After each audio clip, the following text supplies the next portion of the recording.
The views and opinions expressed by John and DJ do not reflect those of any intelligent or rational human being and are solely the property of the Brightside Chat. This show is a proud member of the Nerdy Legion Podcast Network. Get more at nerdylegion.com. Enjoy the show. Hey, welcome back to the Bright Side and issue number 185? I don't know. I forgot to ask you before we started. I'm pretty sure it's 185. Let me see here. I guess we'll find out. Because you'll post it correctly. So. Yeah, exactly. Yes, 185. Last week was issue number 184. DC Comics Dark Crisis number 1. So this week is issue number 185. Do you know what the show title is yet, John? Again, I have a strong preference. Oh, you do? Yes, I do. Oh, very exciting. A strong preference. That's interesting because I don't have a strong preference. Oh, no? No, I think we're going to have to figure it out when we get there. And there could be some fireworks. Who knows?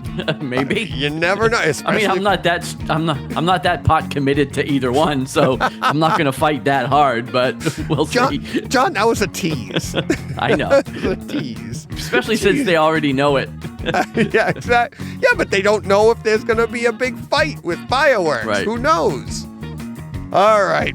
Let's get into the store instead of standing here bantering on the sidewalk. All right.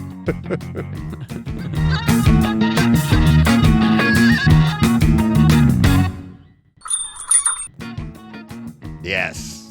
Much better bantering in here after hearing that nice chime. That's right. All right, John. Let's get this out of the way. How's the store doing? And I only say that because you hadn't been doing well, but the week before you did really well, so... I did really well last... Do we got a streak 2 here? 2 weeks ago. Yeah, 2 weeks ago. Not really. I mean, it's just been all right. Again, not super great. So, I wish I could report otherwise, but... Yeah. Well, you could still employ people, right? I still employ I still have the doors open. There's electricity and new stuff on the shelf. So that's okay. As long as I don't need to get paid, I guess we're fine. But well, I don't know how long I can continue to do that. But right, I don't like to work for free. Oof. Not that it's you can really call it work, but. I do get up and leave my house, so that's something. Yeah, but it's work. You're managing it. It's work because if not, I'd be home watching TV. So anything that keeps me from doing that is work. So right. You just got to find a way to turn that into work. Exactly, and I'm trying. And it's in the works. It's in the works. It's in the works. Oh, I know. I wish I could do that too. That would be great. Yeah. But then, what if that became work? And then wouldn't that cease to be fun? Now you'd have to get up and go someplace to make money just for fun. Right. Everything's in reverse. I'd have to go open a comic book store just to get my jollies. You got to be careful what you wish for, I know. The HD guys, Braden and Ara, they wanted a la carte. Now they want everything all in one place. Or, right. Like cable. Like, that would be interesting, right? If everything, you just paid one fee and you got everything. That would be nice. Imagine that. Imagine a world. Yeah. That. And you get that and go, I don't want half this crap. Why can't I have a la carte? It's a big circle. So, I don't know. I think the moral of the story, John, is, and this is coming from the Brightside Chat, you're never happy. We're never happy. Right. It's human nature as a species, to be. We're prone to be contentious about anything. So. But that contentious is competitiveness, and that's what drives us, right? Always looking for something better. Sometimes we go back to what we knew already, so we're like, oh, we tried for something better, but now we're going to go back to this. So, yep. Just like they invented the microwave, and then everybody can't wait to cook over an open flame again. Okay. Right. it's like, wait a minute, we got away from this. No. Okay. That's what we invented this thing for. Right. And it's like, no, I like that taste of like the burned crispiness. Oh, okay. Right. All right. So, I mean, we're never happy. So, Nope. all right. You ready to get to a little bit of mailbag here? Sure. All righty. Do you got any other topics you want to get to other than that? Let's get to mailbag first. Yeah, no, not really. Okay. So let's do some mailbag. All right. We got a comment. We got a pretty funny comment, but we got Theo via our YouTube channel, one of our many listeners, John. We'll call it that. Many. Yeah, many. Right? More than one, more than a couple. Many's more than three. Yep. A few is like a three, a handful, but we got many. So it's Right. like multiple handfuls. Multiple, John. Multiple fews. On our YouTube channel there. Love the show, he says. Theo's the man. Always Yeah. promoting us. Loved the show. Thank you very much, Theo. And this one here comes in, Nick. Almost made the show last week. I actually saw this one at the end of the show, like while we were wrapping up, and I was going to squeeze it in, but I figured I'd save it for this one. And it turns out that it's quite timely because I'm getting more of this talk on my other Twitter feed, my home theater Twitter feed. So pretty funny. So Nick says, are you both on Letterboxd? Because I'd like to follow. Also, have you used Just Watch? It's a great way to track where movies/TV shows are streaming. Highly recommend. To which I said, welcome to Brightside HT. I'm on Letterboxd, but honestly, I watch so many movies and scenes, I found it to be too much of a chore to log in and click to track. But yes, Just Watch is pretty cool. But again, I don't have a huge issue with finding content I'm trying to reduce. Right. Now, you actually replied, you hadn't heard of it, or? I had never heard of either one of them. Okay. I don't have the inclination at all to mess with Letterboxd. Right. But I thought I did look into Just Watch, and I downloaded it, and I've been messing around with it for about a week now, right? Yeah. And I'm exactly. like, I've been hot and cold over the last week on it. I was initially pretty excited about this because I understand what you're saying. I wasn't looking to use it to find anything else to watch, but Right. We've mentioned a few times that we use Apple TV for our streaming devices, and it has a Watch Next feature, Right. but it's buggy. And not everything shows up there all the time. Right. So sometimes you miss things and you still have to go looking for them. Yep. So Just Watch, as I looked into it, there's a Apple TV app, you can download. Mm-hmm. And I said, well, this is it. This is the answer to my problems. And it worked Prayers. great for a couple of days, but now it's been a little buggy for a couple of days too. There's a couple of shows, like for the most part, it works.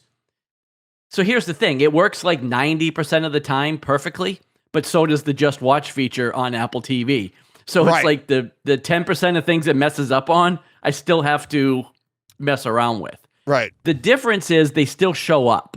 And so I'm not missing things, but like there's one show where, again, for those that aren't familiar with how this works, you select all the streaming services that you have access to so it doesn't try to give you things that you can't watch. And then you put in all the shows that you watch, and it lets you know when there's a new episode. So, like one show I tried to watch Sunday, it wants to keep opening up in a streaming service that I don't have, and I haven't selected that I have. And it won't open up in the correct... So, there's Paramount Plus, which I have, and then there's Paramount Plus Amazon channels or something, which is if you subscribe to it through Amazon, I guess that's the one you use. I don't have that. I don't have it selected, Right. but it wants to keep opening that show in that app, and so I can't get it to play. So I had to back out and watch it through So it's got a couple of quirks. Yeah. But at the end of the day, I will keep it running just so I don't forget things that I'm watching.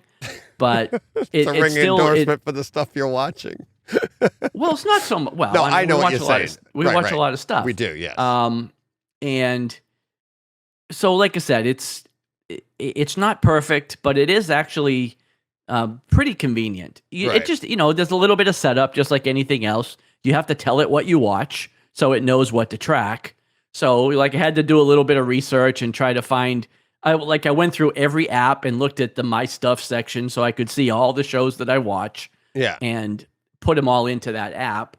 And the only other thing that's a little picadillo with it is that You're bringing out all the words. Well, it doesn't, like when you watch a show and then you back out of the show, it takes you back to just watch, and it says, did you watch this episode? And you click yes, and then it moves on. Oh. But like, it doesn't automatically remember that, which isn't a problem for single shows. But like, if you binge like 5 episodes of a series, it doesn't, like, you have to go back into the app and tell it you watched. Click. Yeah, you have to click on all 5 of them. Otherwise, it'll be bringing you to episode 2 instead of episode 6. Yeah. So there's a few things, like I said, where it's not perfect, and we've spent more time on this than we probably needed to. But why? That's been my experience with it over this week. So it's very workable, but it's not like the perfect solution I was kind of hoping it would be. So yeah, I still, they're all buggy, and it's not, I don't think it's that they're buggy. It's more to do with, and the things I'm learning over in HT is that here talking to people about these programs and stuff is that it's not so much the program itself, it's the access from like Netflix not allowing their stuff to go into stuff like that because they want you to go to Netflix and cultivate it there. And people, I should say, these entities are making it more difficult for us because they want to be the only one, when in turn, I think that's actually hurting them. It does. Because people are like, well, you're just being a jerk. So I'm not even going to go there and I'll go and watch, Stranger Things. I know that, but I won't surf over there because you're not making it easy for me. And that's too bad. It's and it's something again with a couple of the shows it's probably issues with the metadata that's in the like something in that episode of Evil was forcing it to go into that app and not where I needed it to go. And that's probably not anything to do with watch. Right. I think that sounds like it has something to do with Amazon. Like Amazon's the bigger entity, and it just goes like, okay, you have to go through here. And it's like, why don't you? And I'm wondering if Watch is made by people from Amazon or something that like, we'll get you to go and put all your stuff in Amazon and we'll cultivate it for you. And it's... Well, but see, I don't know because it worked perfectly with Strange New Worlds, which is the Star Trek. Like earlier in the week, that worked perfectly. It opened right up into Paramount Plus. So... yeah, I don't know. And that's like I said, that goes back to where it's kind of buggy because I didn't have any issues with that show opening in Paramount Plus. It was just Evil, like I said, Evil on Sunday. So anyway, little hint into 2 real world shows that I watched this week. Yeah, exactly. It's and when I say like, I'm like, it's too much of a chore. It's like, and it's funny because Nick's like, a chore, and he sends me a GIF. Yeah, somebody going, you guys, like, oh, I look think he took it a little harder than you did. What do you mean? I think he was legit like upset that you were like giving him a hard time. Oh, really? Yeah, because I'm like but it isn't. It's like when you watch that when you watch that much stuff, it's like to go in and go, okay, I saw this, and to log all that stuff is taking time away from the thing I'm doing, which is watching that stuff, right? But and see, like I know you, and I know you were just being you. Yeah. Like I don't think he knew you were being you. I think I think he took it a little bit harder Nick than did know I was being. But because didn't I also say, or did I don't know if I wrote it, but I'm like, by the way, I have a podcast where I talk about all the stuff I watch. Yeah, you did. I'm like, if you want to know, follow so that. If you're still listening, if DJ hasn't put you off of this show, he really was just kidding. I know. Kidding, but not kidding. I'm like, no, but, and it's funny, we're talking about it. It just came up today about places to track all your movies in your movie collection. And Letterboxd is one of those. And that's what I said. I go, I used to be part of I can't remember, DVD Profiler, that was my first one that I did, an app. And then I was My Movies, My Movies Pro. And you could cultivate your entire collection there and you could see it and they give you but then once I got the Zapiti and you put everything in there, you just go right on the app and you see it all right there. So and you can hit shuffle. I still use CLZ Movies. Oh, yeah. But that was more so that I could, like, if I was out shopping for a movie and I couldn't remember if I had it already, I could pop that thing open and say, okay, I already bought this. Right. But, again, now, like, if you get into the Kaleidoscape ecosystem, you just look at that app and see if you have the movie or not. Yeah, exactly. Plus, that's the only place you're buying movies anymore. Right. You're not really out at the store looking for movies. Right. So, so it's all kind of just... Yeah, and that's what it becomes. So, I mean, that's... Right. So, but yeah, it's like... And what's nice, even on the Kaleidoscape, you go on and be like, what if I paused lately? There's a page for that right on your TV, and you're like, boom, oh yeah, I was watching that a while ago. I was halfway through that, yeah. Yeah, and it's really cool. It tells you what day you paused it on and everything, so. What I need to know is, like, on the Kaleidoscape, is there a room that you have to go in, like, where you have to walk through the beads? And you get like, I know where you're going. That's what would be like recently paused on mine. Played for it would just be like a whole slew of those movies. Yeah, playing for like 98 seconds at a time. Yeah, 30 seconds. You came in with a running start. That's right.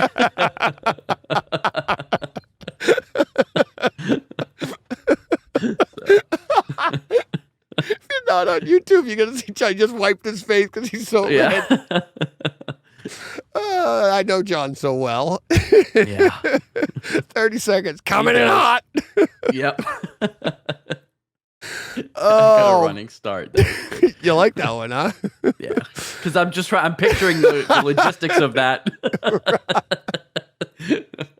So picture a belly flop.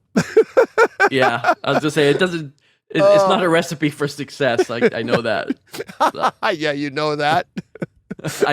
Well, yeah. I've tried it. I've tried. I know. Yeah. Jimmy Snuka off the top rope. Superfly.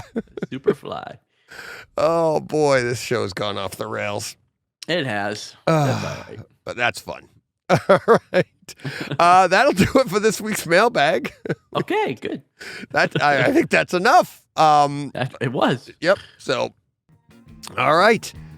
You ready to move along to breaking news? I am. All right. All right. All right. Well, yeah, unfortunately, we have to start this week off with another RIP. Tim Sale passed away last week at 66. He had been ill. I don't know exactly the details, but I know he had been ill. Yeah, that's young, too. Tim Sale is an artist, most notably known for The Long Halloween and All-Star Superman are the two things he's most known for. But, I mean, he did some work for Marvel on Daredevil, and, he's done a lot of things over the years. But I think if you asked anybody, Long Halloween was probably the thing he was most well known for. And so another comic book artist gone too soon. So young. Oh, yeah. In this day and age, 66 is really young. It is young. Yeah, it is. Well, especially since we're creeping up on our mid-50s. 66 doesn't seem too far away. That's why I said at this day and age. Yep. Yeah. No, but even still, it's like, even in younger people, like, ooh, wow, that's too bad. Relatively young. Yeah. Yep. All right. All right. Yeah. Next up, looks like Disney Plus is developing a Wonder Man series. Another, very much D-list Marvel character. Yeah, I don't know but again, that seems to be where they shine. I am not super familiar with him either. Like I know who the character is. He's part of the West Coast Avengers. Can't even remember the character. Simon something is the character's name. He's like an actor. Yeah. I don't even know all his powers really. I just like I said, I've always seen him in West Coast Avengers primarily, but again, I don't have any reservations anymore with any character or anything they do. So I just say I'm looking forward to it because, as the same with Amanda Waller, I would not have been looking or asking for a Wonder Man series, but if Guardians of the Galaxy has taught us anything, it's that Marvel knows what they're doing. So I look forward to it. Can't wait. Yeah. Well, according to Marvel, he's got a durability rating of 6, an energy rating of 7. 10? I think it's out of 7, because it's weird because they have little circles around it, and energy is like the circle is full. So, and it's at 7, where 6 has a little bit of space, a little gray space in the circle. 7. Okay. Yeah, fighting skills is a 5, intelligence is a 5, speed's a 4, and strength is a 6. So, yeah. Cool. So, yeah. And there's a whole biography. Basically a Superman, just a depowered Superman type, really. So, an okay man? Yeah, a little bit depowered. Not super, but just okay. Yeah, just a okay wonder. Man, yeah. It's a wonder. Yeah. It's a wonder. He's a wonder, yeah. It's a wonder man. Wonder Man. There you go. It's a wonder he's a character. That's where we went with it. I know. All righty. All right. Next up, I think this is interesting. Guy Ritchie has been tapped to direct Disney's next live-action movie, which is Hercules. I like Guy Ritchie, and I've watched a lot of Guy Ritchie movies. He's got a style that doesn't seem to lend itself to live-action Disney, so I'm really interested to see where this goes. But, yeah. I mean, I like Hercules. Well, I'm interested as much as I would be for any other live-action Disney movie that I'm probably not going to watch or see. Let's just be honest. So I don't know that his name attached will actually get me to go watch it, because I'm not a fan of the live-action remakes for the most part. I do like the classic. I like the cartoons. Right. And have not been too impressed with most of the live-action things. But again, he's just a guy that I wouldn't have pegged for that. So yeah, well, branching out. Yep. So definitely interesting. And then last but not least, slow news week this week, and this is firmly still in the rumor category. Although it's a great one, though. It was reported in a bunch of places, but probably all from the same source. HBO is apparently developing a Jon Snow sequel series for the Game of Thrones. Mm-hmm. So we know for a fact they're developing several prequel series. This is the first one that we've heard of that would actually be a direct sequel to Game of Thrones. Yeah, I hope that they do. I'm all on board. He left in an interesting fashion from that show, going off to live with the wildlings outside the wall, so who knows what they could do with this. And whether any of the other characters that we know would be involved in any way, there's no telling, but yeah, I'm definitely on board for that. So. Yeah, definitely. Probably would have his wife, because she was... Well, she's dead. No, in real life? In real life, his wife is, what's her name? Yeah, but she's dead. She died in Game of Thrones? Yeah. Mm-hmm. I don't remember that. Yeah. Yeah, nothing, Jon Snow. What was her name? Ygritte? I didn't know she died. Yeah. I forget that. I'm pretty sure she's When did dead. she die? That stinks. Several seasons back, yeah. Really? Wow. I gotta rewatch it again. Yeah, I say unless my memory fails me, but I'm pretty sure that You're died. usually good with that stuff. I'm the one that stinks at it, clearly. Yeah. Oh, that's too bad. And some of the other ones, that he left with are still around and, will probably show up. But, well, and again, that's assuming that the story goes in that direction. For all we know, the sequel series could be him coming back trying to fight for the throne again or something. You never know. Right. So it could be anything. But, we know where he left at the end of that show was, like I said, going off outside the wall to live with the wildlings. So, yeah. yeah. All right. Like I said, look forward to it. Cool. And like I said, yeah, that's all I had for news this week. Yeah, I have nothing big, slow news week. So that will do it for news.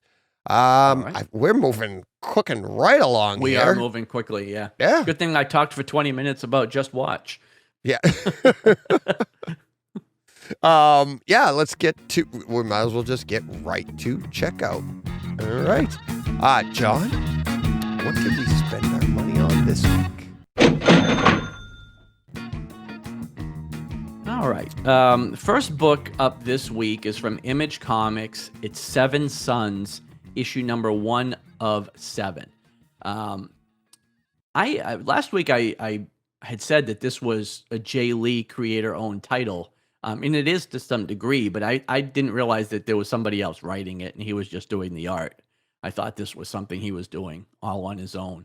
But this was actually written by Robert Windom with Kelvin Mao, and then Jay Lee does the art and the covers for this. So yeah, this is a 7-issue limited series, as I mentioned, and it's centered. I guess the crux of it is that there were 7 brothers, identical twin brothers, born at the exact same moment around the world to 7 different women, which was prophesied by the character. I can't remember the character's name, but he was some kind of prophet in the book, and everybody thought he was crazy. He wrote a book about it. Nobody paid any attention to it until this actually happened, and then his word kind of became gospel, and he became the prophet that supposedly was speaking directly to God.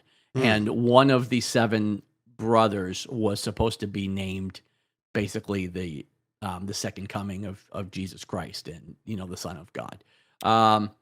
So as we pick up the story, I don't think this is major spoilers. Most of them have been murdered.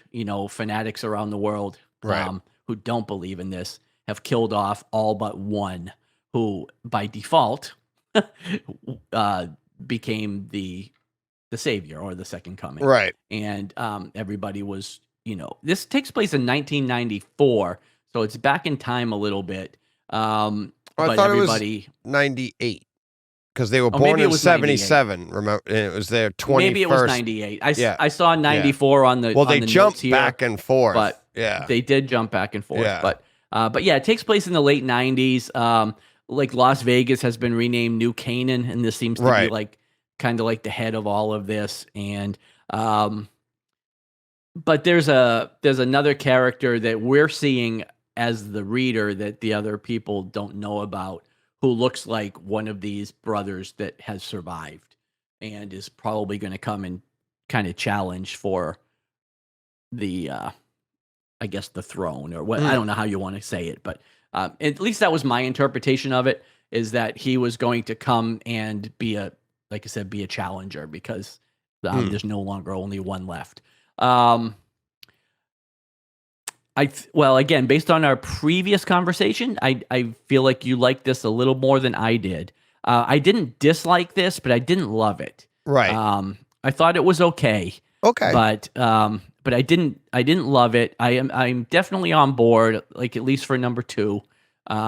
I thought, well, the art is Jay Lee art, like it's very classic him. So if you're a fan of his style, he's got a kind of an edgy, kind of sharp corners, angles kind of style in his artwork. But again, if you like his art, you're going to love this. I've always kind of been able to take him or leave him. Like he's not one of my favorites, but like I said, at least my interpretation, all in all, I thought this was fine. And it is a little bit intriguing, but it didn't really grab me. So, it grabbed me probably roughly the same is what you're saying. I found it to be like an origin story of Umbrella Academy a little bit. If a little bit, because that's what I thought of too. Right. I thought of that same thing, like being born to different mothers around the world. Yeah. It was very reminiscent of that.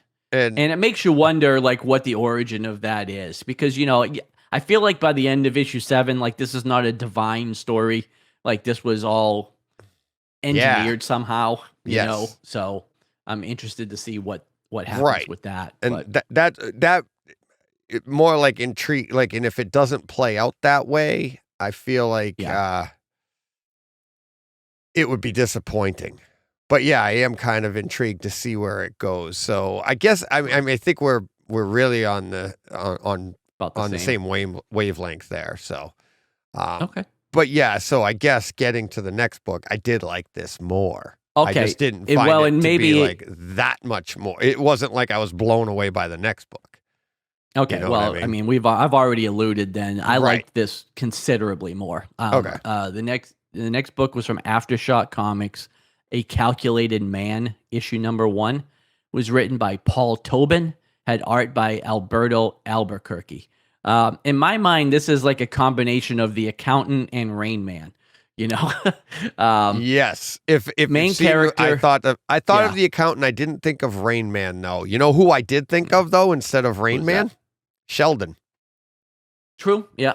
Because one of the things they say in this book, like he sees colors, he sees numbers as colors. Numbers as colors. Right. Sheldon has literally said that. He's like, Yeah, I think right. he's like, he goes, like odd numbers are red or something like whatever Yeah. it is. Like, but Yeah, I went like Sheldon, obviously, from The Big Bang Theory, for anybody that doesn't know, is obviously a genius, but he doesn't have the recall like that this character seems like. It's very Rain Man-esque, where it was like, Oh, no, what Sheldon was I did. doing on July 4th, Yeah. 1978? And Sheldon had he that. could tell you. yeah, Yeah. Sheldon, Oh, you yeah? don't I remember don't that? remember him. Yeah, No. that was part of the show is that he could tell you, he's like, it was a cold day and he was very much like that. He had that memory. He couldn't forget anything. You know who else has that? Mary Lou Henner. Well, I do know that she has perfect recall. Yeah. Yeah, and she said it's a curse. She can't. Yeah. Like, I you- imagine. Yeah. You can't forget anything. It's like Right. it's listening to it from that perspective. Like we think it's all all awesome because you never fail a test and you get everything, but all the negative in your life. And she's like, it's just right there, and you're like, oh my Right. god. So, but okay, back to the book. Yeah. So anyway, so this guy, the main character is a character, I guess nicknamed Jack Beans. I'm sure that's not his real name. The bean And counter. he is basically he's in witness protection program. He was a mob accountant at one point. Mhm. As I mentioned, he's a verifiable genius. Has perfect recall.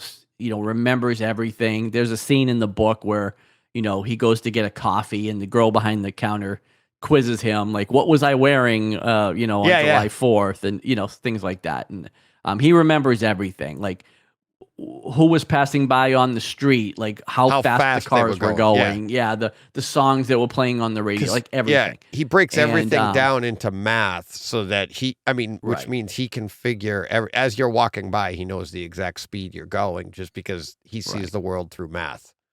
Right. It's crazy. And so through a series of circumstances, he, wants to split from, basically being a mob accountant and ends up in the witness protection program. And as this story starts, he's been found, right, by the family. And so a series of events, ensue here where he's, coming up with his plan on how he's going to survive. And basically, he comes to the realization that the only way he's ever going to be safe is if he basically kills every single member of the crime family that's Right. facing him, and how he's going to do that. Now, I actually, like I said, I like this book a lot, but I will say, and I hate to say this because it almost keeps us from being able to tag the creators on this. I didn't like the art in this. Oh, you didn't? I didn't. Oh, Yeah. wow. I didn't really I kind like of the figured style. you wouldn't, but I did. Yeah. I didn't find it bad at all. Yeah, I I liked didn't it. really like the art style too much. I mean, it seemed like it fit in a way. He definitely looked like a mob accountant. You know what I mean? Like he had the look of Had great hair. one of these guys from Witsec, right? That used to, he had the hair, the suits, all that stuff. But I didn't love the art, but I found the story to be very compelling. I say that at the root of it, it's a story we've seen a bunch of times before, right? Yeah. Like, guy goes into witness protection program, has to, run from the mob. But the way he's going to do it and the descriptions of, the things he was doing Oh. and all of that. Even there's he has a handler at the FBI that's basically retiring and passing his case off to another agent, and even the conversations they had, But that that was about very this much guy. like the accountant too. Yeah. And I thought it was great. And the fact that I mentioned last week, we already know that this has been optioned for Hulu.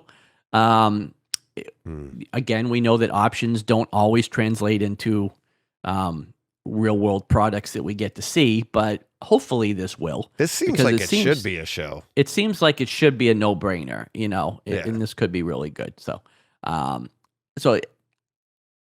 I lean towards this for show title, but I'm okay either way. Yeah, I do too. The more we talk about it, it's like I think when did I I read Seven Sons a few days ago, and Okay. Calculated Man I had just read yesterday. So I think maybe I was putting them a little closer than they really were. But yeah, you're right. It's this. The more I talk about it, and I did feel like it was. I didn't think Rain Man, but I was thinking the accountant and Sheldon. And the accountant is very much. It's not a mirror image of the accountant because they're giving him more powers, really, Right. quote unquote powers, right? Powers, right. But it is. And I didn't feel like the accountant felt like he was autistic in the accountant. Right. I don't feel like they're doing that with him here. He's just a he's genius. just he's actually a well-adjusted person that just happens to be a genius as well, which is usually rare. It's like usually once you get all those brains like a Sheldon, you're giving up something, and that's usually being able to handle people. Right. So, but yeah, so it seems like he's pretty good with that stuff. I like how he handled the guy in the trunk and everything, and how the story goes along. Yeah, and you that whole realize thing was why great. he's doing it. And it's a great first issue unto itself, right? Because you get a full story arc in that first issue, but then there's more to go on to, and it's like you want to find out more. But it feels like that first issue, the story did play out, and there was there's a nice arc to just that story as well. So. More I talk about, and I'm not liking sure it how even big more. I'm not sure how long this series runs. It doesn't, usually when these things are on, like I get the descriptions on previews, and they'll say 1 of 7 or 1 of 10 or whatever. This just says number 1, so it could be intended as an ongoing, but I don't know. Like I feel like it has to have an endpoint, built in at some point, because it can't go on. At some point, he's going to have killed all of them, and that's going to be the end of the story. Yeah. So, actually, I had forgotten that. I like that too. Like the gang was the keys, and they all had this big key ring tattooed on their back, and every time you kind of moved up, you got a new key. Another key. Yeah. Which was pretty cool. Although I don't know who sees that. You know what I mean? Well, that's the point. Like, you don't want everybody to know you're in that gang. Or right, group, but like, how do you like if there's 2 of you standing on the street and you're trying to figure out like I outrank you. Gotta pull your shirt who's up gonna over listen your to who? Yeah, it's like, Yeah. well, how many keys do you got? I can't see them, So and it was forbidden to have an unauthorized key. Yeah, because the guy's girlfriend had some tattoo on her back that had a key on it, and they didn't like that. So no, it was good. It was good. The more really I talk about it, so show title. There we go. Go. Oh, we both agree, so get 2. There you go. All righty. What else I read nothing else this week. I was away all week, well, almost all weekend with hockey, so I didn't get to anything else. I was going to try to read, but I was actually busy at hockey. So yeah. I read a couple of other books this week, but honestly, I didn't write any of them down either. None of them really stuck out as anything I wanted to talk about. So that's really all I had for this week. I mean, I do have our 2 books for next week that we're going to read. Okay. So is this another Red Sonja coming up? Only she's I was a samurai? Say yet another Red Sonja title from Dynamite.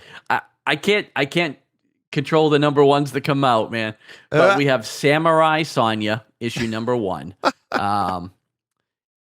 Now, I again, I haven't read this yet, but I did see the cover today when it came in, and it doesn't actually look like Sonja, so it might be a different character. I'm not quite sure. I mean, it's in her world. It's definitely in her world. But I don't know. Like I said, I just looked at the cover, and it, looked like like an Asian female character. Yeah. So I don't know if it's Sonja or not. And then Beware the Eye of Odin is from Marvel Image Comics. Oh, Image. Image. Oh, yeah. Okay. Yeah. Interesting. And that'll be it for next week. All right. All righty. All right. That'll do it for our checkout we are cooking along. I'm going to get to early dinner tonight. I don't know how your real world is. So, I mean, it's not like crazy, but I've got a few things this week. Okay. All right. Then with that, you ready to get to real world? I am. All righty. Let me pull it up here. All right. There you go. All right. All right. Well, first off, just to wrap up where I ended off last week, we did finish Peaky Blinders. So, nice. Season 6, sixth and final season. Ultimately, I was pretty satisfied with the way everybody kind of ended up at the end of this story. There were talks of a companion movie that was supposed to be coming out like next year. But the more I look at it, I think it's probably more of like a prequel movie than a sequel, because everybody seemed to end in a place where it didn't need to go on anymore. So I don't have all the details of the movie other than I do know they're working on it. But yeah, pretty satisfying ending for people that, if you like the show. Hopefully you were happy. And then I watched Lost City, which was on, I think, Paramount Plus. It's the Sandra Bullock and... Oh, yeah. I own it. I haven't seen it yet, what's his name? Shoot. Chris Hemsworth? No, he was going to be Gambit. Really? I thought it was... Yeah, it's... No. Hang on. Hang on. I have it right here. Because... No, I bought it. I have it right here. Where is it? Well, I'll have it quicker. No, it's a race. Let's get to it. Channing Tatum. Channing Tatum. He was going to be Gambit? I was thinking of who was Gambit. What's his name? Yeah. In the Wolverine movie. That's who I was trying to think of. Yeah. Yeah. That was Taylor Kitsch. Yeah, Taylor Kitsch, right. But yeah, Channing Tatum was supposed to be Gambit forever in the Gambit movie that never happened. But in any case, this was also had Brad Pitt, had Daniel Radcliffe. Yep. This was kind of like Romancing the Stone. Yeah, that's why I bought it. Romancing the Stone 3 mixed a little bit with any rom-com that was ever made, and like Raiders of the Lost Ark. Yeah, there it is. I mean, this was exactly what I expected it to be. Little cheesy. Of course. Again, two characters thrown together that really don't like each other, but end up falling for each other. But it was fun. Like, it was nothing it's nothing to write home about. Yeah. But it was definitely fun. I haven't seen it, but it reminds me of I was thinking Romancing the Stone and The Proposal. Yeah. Right? Yeah. Because she's the same person. It's Sandra Bullock. She's the same person. Right. It's, like I said, very Romancing the Stone, because she's a romance novel author, which is the same as Joan Wilder there in Romancing the Stone. So, I'm actually looking forward to that one with Jen. Is her cover model, he's the cover model on all her books. Oh. And, they end up getting thrown together. But yeah, does he end up with the alligator boots at the end? No. No alligator boots. You can't do that nowadays. Yeah, exactly. This isn't the 80s. You can't go killing alligators. But again, this is exactly what you would expect it to be. No more, no less. It was kind of fun. I'm looking forward to it with Jen. That's why I haven't seen it yet. It's a date night type thing. Yeah, you'll like it. Again, you'll both enjoy it. It's fun. And I'm sure you both I'm not expecting too much from it. So Oh, you not won't be at all. No, disappointed. but I said, I bought it because I know it would be Yeah. fun, and it's like, home theater. But all right, go ahead. Started watching on HBO Max Irma Vep. I don't know if you've seen this Never at all. even heard of it.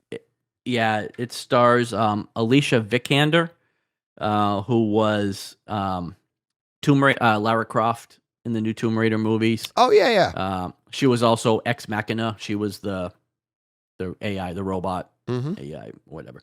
Anyway, this is it's only been 2 episodes, and I'll be honest with you, I don't know exactly what the crux of the story is going to be yet, but ultimately she's an actress, and she's been cast to do a remake of like a 1920s silent film called Irma Vep, and she's obviously playing the lead character in this. It's kind of comedy drama, it's definitely got some humor to it. But I feel like there's more to this that I just don't know yet. Because really the first 2 episodes were just her getting set up to play this character. It was introducing all the characters in it, who the actors and stuff are. A lot of scenes of her, rehearsing and trying to practice to play this character. But I feel like there's going to be some kind of underlying mystery or something that like kind of unfolds here. Yeah. But it hasn't happened yet. But so far I've enjoyed it. She's very charming. It seems like a lot of fun. It has been interesting to watch. But I feel like it can't be a whole series of just her filming a movie. You know what I mean? There's got to be more. There's got to be more that happens here. But it's only been 2 episodes so far. I think 3 just dropped yesterday. I think you should check it out though. I thought it was pretty fun. All right. Then we watched Upload Season 2 on Amazon Prime. I don't really know if you watched Season 1 of that. Robbie and Mel. No, I didn't. Okay, so the gist of this is that basically, if you're wealthy enough, you can when you die, you can upload your consciousness to a digital afterlife. Okay. Robbie and Mel plays this character who basically does this.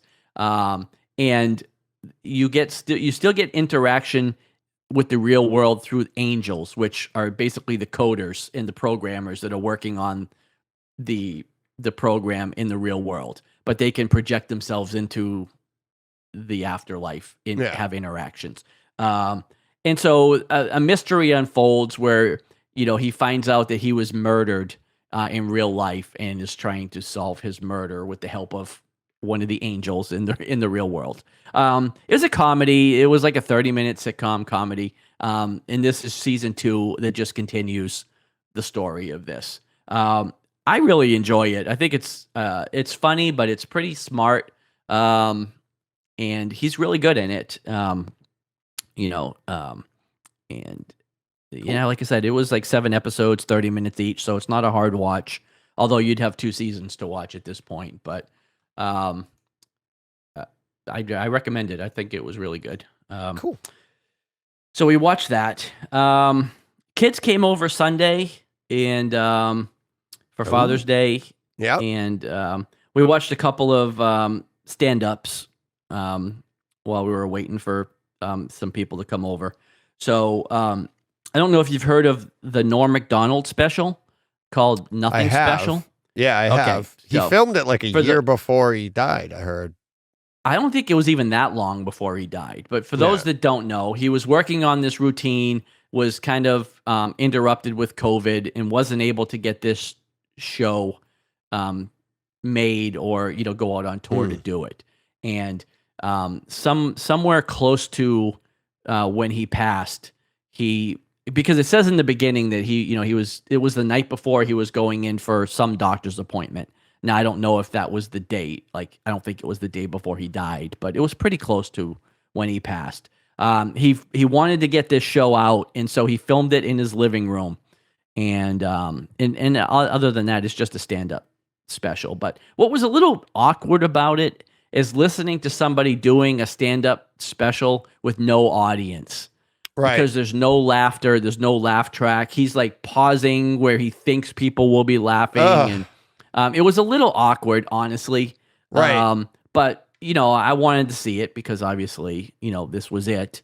And then at the end of it, there's about a 30-minute round table with who all was there? Let me think. There was David Spade, Adam Sandler, Dave Chappelle, David Letterman, and I feel like there's one other guy I'm forgetting. But people that were close to him that basically they were filmed watching the special together and then did like a little eulogy of Norm afterwards and discussed it. So it was pretty good. A little hard to watch because he just died.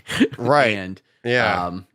But, you feel like maybe it was too soon, or was that a good part of it? Like that he had just died? I think it was part of it because he had just passed, and some of the things he was talking about hit a little harder because that he he didn't survive. So again, at the end of the day, it may have been more like, I'm not gonna say it was the funniest stand-up I've ever seen. Like it was, like I said, it was kind of awkward because you don't realize how much that audience, like listening to the audience tell you when to laugh when you're watching something, it really plays because listening to somebody just do a dry routine was weird. Really was. So it's not so much that you want the audience to tell you when to laugh, but you want to feel like it's a group thing. Like when you when you go to see a comedian, if you're the only one in the room laughing, that feels weird. Yeah. Right. So it's a group thing, and the more people laugh, you feel better laughing even louder. So that's how the crowd gets going. But like, I get what you're saying, but it's not like you think those laugh tracks are meaningless, but they're legit. They're not. Yeah, they really they really kind of help the experience along because, like I said, it felt a little cold sometimes just because there was nobody there. And then we watched the new Ricky Gervais, Supernature. Just came out. Again, Ricky Gervais being Ricky Gervais. Oh my God. Ultra offensive, That's his point. That's his point. Yeah, just offends everybody, I mean, if you like, same thing. I feel like he's an acquired taste. Like, I really like him, and I like his comedy, and I was just rolling. Several times, it's really cringy, so I know. Even looking around at the John, company here's how I was cringy in, he is. We watched it 2 weeks ago, like the day it came out. Oh, did you watch it? Yeah, and I didn't bring it up. Oh, okay. Because it was like, I was like, well, But yeah, it's like, and here's, now that we're talking about it, what's funny? Bill Maher. That used to be, Bill Maher used to be that way. He wasn't as bad, but in his day, that's what remember Bill Maher had a show, Politically Incorrect? Politically Incorrect, yeah. Right, and that was his whole point. And back when I used to like him, now I think he's a douche. But no, I still like him. I don't like him anymore. Yeah, but that's his point, though. Even Bill Maher, to his point, he's older, and actually, I don't even know if he's older than Ricky Gervais. He might not be. They might be relatively the same age. Yeah, but probably close. I've known Bill. Known Bill Maher. I've watched Bill Maher since the '80s when he was on HBO specials and stuff. Yeah. But yeah, Ricky Gervais. It's like, I think doesn't that feel like he was just like, you know what? You're gonna go after Chappelle? I'm just going to do a show. Right. That's what he did. Because there was multiple times he was like, Netflix has already bought this. So, yeah. And he's like, I actually love when comedians several times laugh where at he themselves. Said, this won't make it into the show. And it did. And yeah, me too. I love there's when nothing funnier to me than when comedians laugh. Like, even going back, like listening to like Ralph and Steve bust up on the Ralph Report at something he says, to me is better than anything that he said. It's just like, when people find themselves that funny, it's just like well, especially professional.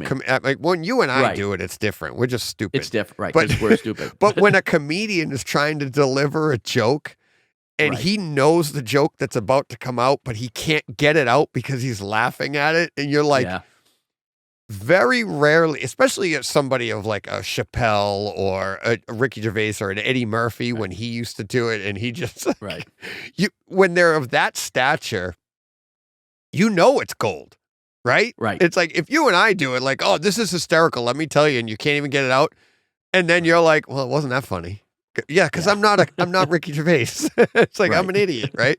But when they do it, you're just like, you're sitting there in your living room. You don't need a laugh track. You're already dying, right? Yeah. And it's so listening to that whole special. It's like, you know, that arc of that special, the way it's going, and like that, all that middle stuff that is just shock jock, just to really make you go, oh my God, I can't believe they're doing that. And it's much like, we'll get to it in a minute, I'm sure, but The Boys it's doing the same thing in many ways. They're just trying to shock you. And it's like, I said it on my other podcast. It's really like, even The Boys is getting to the point where I'm like, the story did get better, but it's I was gonna say, I heard your podcast this morning and I disagreed with you. I was gonna bring that up because it's not getting old to me at all. I think it's awesome. Some of the shock stuff is. Some of the shock stuff. I mean, I don't need to see anybody else explode. Exactly. That's sure. what I'm saying. They're just trying to like get you to get up and leave your own room. But I've been into the story. Like, I think the story is great. Good, so right. Yeah. And what's funny is, to be fair, when I recorded that, I hadn't finished episode 4 yet. Okay. When I recorded that, and then now there's 5. Yeah. There's 5 now. All right, mate. I'm all caught up. So whatever it was. Okay, so it must have been 5. episode 5. Right. Yeah. So I wasn't, but I am all caught up. So I hadn't finished the latest episode yet, right? Right, which was good. And the way they ended that, you're like, oh, wow. Okay. Yeah. I'm like, so there is a good story going on there, but there's so much stuff that's just like, there's political stuff, there's gross stuff, there's all this stuff and it's all very shocking just to be that way, you know? And I feel like this season has definitely cranked it up enough. Like, this is The Boys on steroids, you know, like it's really cranked up a lot. And the one thing I will say, now we transitioned right into it. Yeah, we might as well just talk to the boys for a second. But like, Anthony Starr, who plays Homelander, like, is terrifying, right? Like, he is so good at it. Just going from joy to like irritation to like downright like serial killer in like 1 second. So, but the problem is the problem I see with this is that, like, we know they've been renewed for season 4. Like, we know, like, they have to deal with him at some point, right? And they feel like they just keep building that character to the point where I don't know how anybody's ever going to deal with him, you know? What do you think of the idea that because they made him so bad. Like, you hate him so much, but then they do, all of a sudden he'll do something and you'll be like, all right, he's not that bad. You know, like, not likable, but sympathetic. There'll be a moment in in all the seasons so far, there's been moments where you were sympathetic to him, like, wow.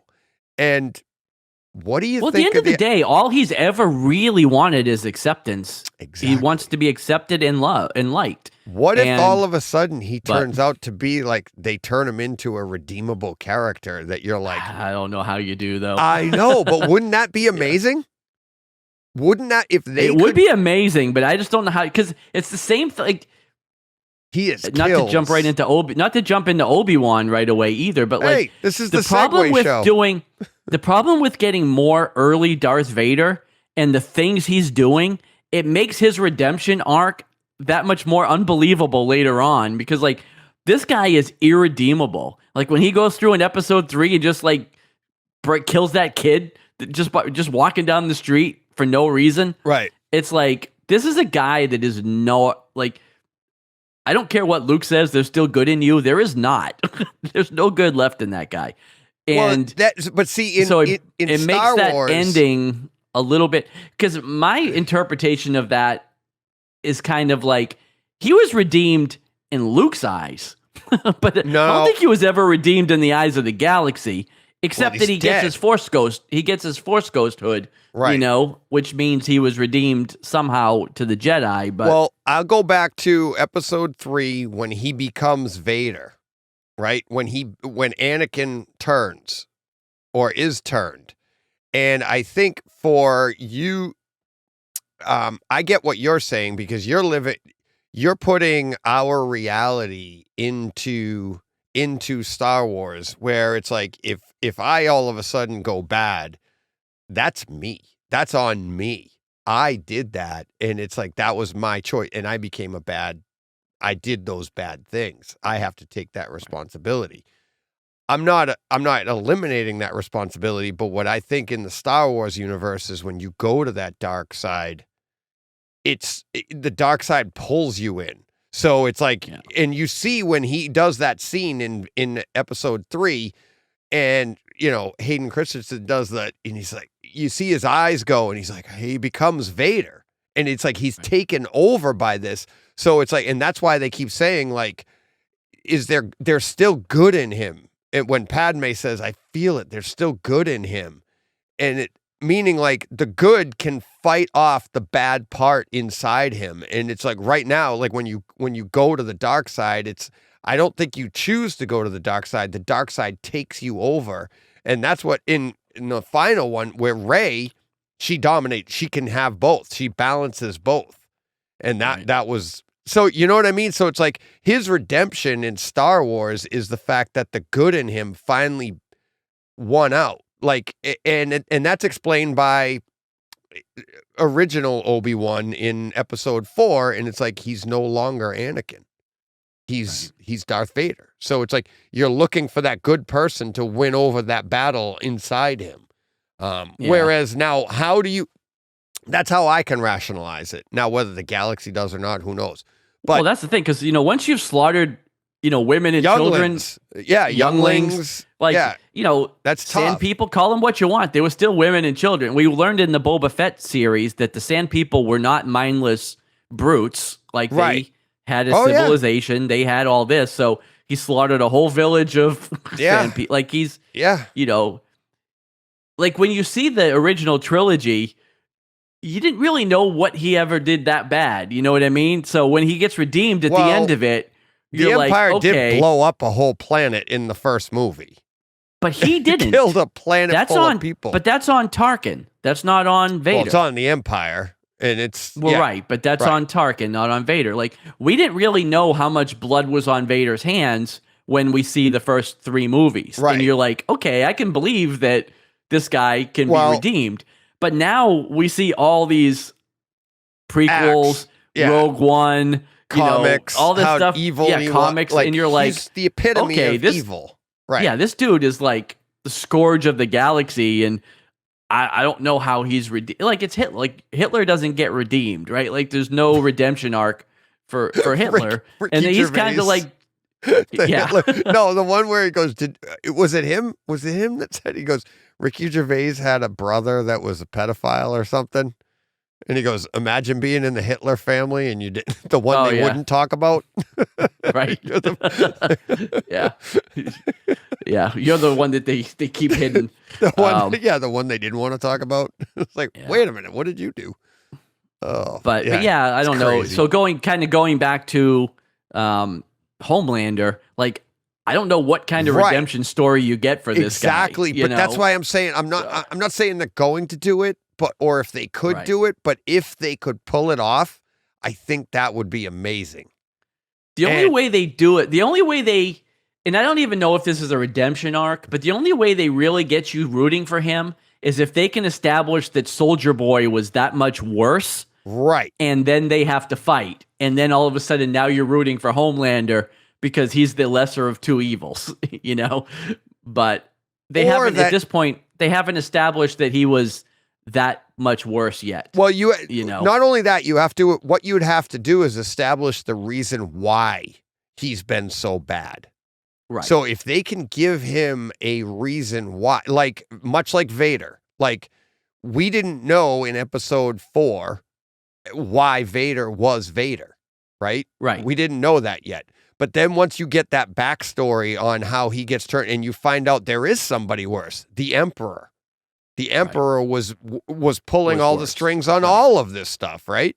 So then when you can do that, then that can give you that, okay, I can give him some redemption. I can understand. I can sympathize with that. So right now we know nothing. We're at episode 4 for all intent, literally season 4 of The Boys. We don't know the backstory. We don't know what made him him yet. Right. So who knows? I just think that the way when you keep building something in television like this or in entertainment, you keep building something and making it worse and worse and worse. Where do you go from there? And usually when somebody's writing stuff like that, it's to go and make, wow, big turn. Watch this. Heel turn. And you're like, holy crap. And how are we going to do that? But aren't you also tired of that turn? Like, I just want my bad guy to be a bad guy sometimes. I'm actually kind of tired of the bad guy turning into the good guy or the anti-hero or, you know what I mean? Like, sometimes you just want the bad guy to be the bad guy. And he's a bad guy, you know? But I think sometimes, I think the reason I wouldn't say that you're tired of it. It's the reason that's utilized so often is because it's the age-old thing that it's like, don't judge a book by its cover. Everything has a reason, you know? And it's like... Well, people are multifaceted, and nobody is pure good or pure evil, right? There's always degrees of that in everybody. Right. I'm sure, again, evil is I'm sure even Hitler had a couple of redeeming qualities, you know, but...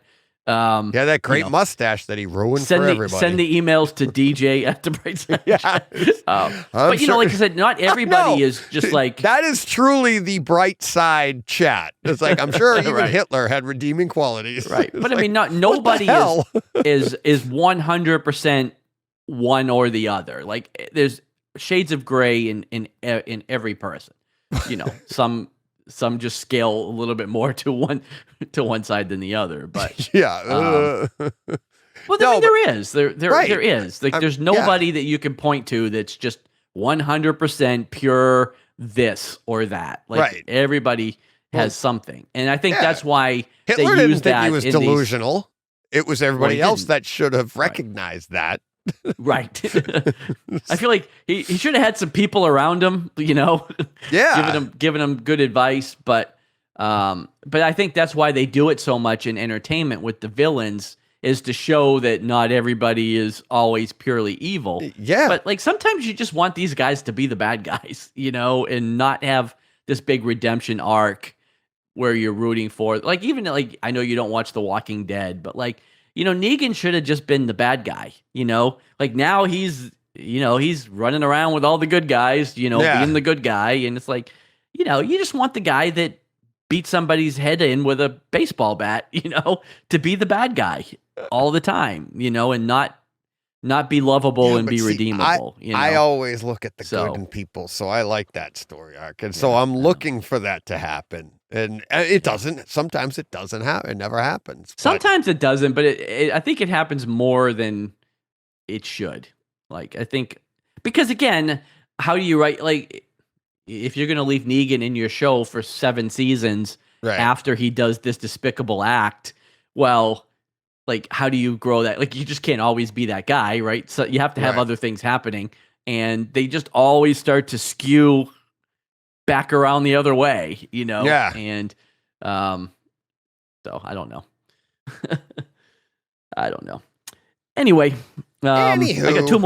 I got two more things on my list. I'm sure we'll talk a little bit more Obi-Wan, but okay. Started and I didn't even know this was coming. This was actually a big surprise to me. Animal Kingdom season 6 dropped on Sunday. Oh, okay. So this is the final season of this. I just didn't know, because I felt like I just watched season 5 like not that long ago, but it's on TNT. And it popped up on my Just Watch app. So I was like, well, hey, this is great. They dropped 2 episodes for season 6. I've talked about this before. I know you haven't watched any of it. This is a great show, though. I really enjoy it. A little bummed that it's going to be the final season, but at the same time, like, I don't know how many more stories there are to tell with this family that just, you know, is always getting into trouble and robbing people and, you know, blah, blah, blah. So I'm looking forward to see what they do with it, but I really like it. And then last but not least, I watched the first episode of The Old Man which dropped on Hulu sometime last week, and it actually dropped the entire season. This stars Jeff Bridges and John Lithgow. Got Amy Brenneman. Those are the three that I've seen so far that I recognize. I'm sure there's probably more people. Jeff Bridges, of course, plays the old man. It starts out where he's, he looks. I didn't know what this was about. I just saw the people that were in it and wanted to watch it. And it starts out where you think he's just like this old guy that's having trouble. He's getting old, so he's having trouble getting around, can't remember things, doesn't seem to be on his game. And then something happens and it unfolds that, we don't know the exact details yet, but in his previous life, he was either a hitman or a CIA, like he was something. And he's been on the run and in hiding for years, and he gets found. And John Lithgow was the agent that, was chasing him at one point. And, now this guy has to go on the run at, 60 something years old and, not quite as fast and deadly as he used to be, but has to survive. And he's got a daughter that, is in danger because he's been found out. And John Lithgow is kind of pulled back in to hunt him down. And so far, it was, like I said, only watched one episode, but it was really good. I like all of those people. I love Jeff Bridges. I love John Lithgow. So, yeah. And, definitely recommend it. I think you and Jen would both enjoy it. Again, don't know where. I have no idea where it's going to go past episode 1, but it was a great first episode. Like, it definitely hooked me into wanting to see more. So, cool. And then, other than, like I said, I'm sure we'll talk some Obi-Wan or... Yeah, we'll talk a little more Obi-Wan. Whatever we'll you've got, Miss Marvel. I'll just run down Miss Marvel. my movies and scenes. Those Who Wish Me Dead. If you heard my podcast, you know some of these already. I did hear your podcast, and I remember I told you to watch that movie like 5 months ago. And did you? You didn't watch it? But yeah. Okay. Really? I watched it so long ago, I don't even remember what it was about. I just know it was Angelina Jolie, and she was a firefighter. But yeah, she was a smoke jumper. She was trying to protect some kid. Yeah, that's all I remember of it. The kid's dad was an like accountant, a mob guy or something. Yeah, for the mob, or not even. He was just an accountant, and he just found something that it was like, and it had government effect. They never tell you who, but it's just John Barenthal too, right? John Barenthal was the cop in the town. Right. But good home theater movie. Kind of cliche of a movie, but it was. A little bit, like you said, it was a lot of the home theater part of it with the raging fire and all that stuff was pretty good. Yeah. Yeah. Yeah. I liked that. I enjoyed that movie. I don't know. I liked it. The little bit of suspension of disbelief for me is when somebody looks in like Angelina Jolie and becomes a smoke jumper. Oh, well. Like, yeah. I just so for all the first responders that are insulted by what DJ just said, please send your email to DJ. I know, but I'm like, I just no, yeah. I'm like, I don't know. It's like I don't know. I'm like, I don't know. You're not right there with me, John? Like, I'm not responding to that at all. I'm just going to leave it alone. I'm just, that one to me is like, you're like, what?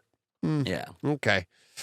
I feel like that when you're in that job, you don't stay that good looking for that long.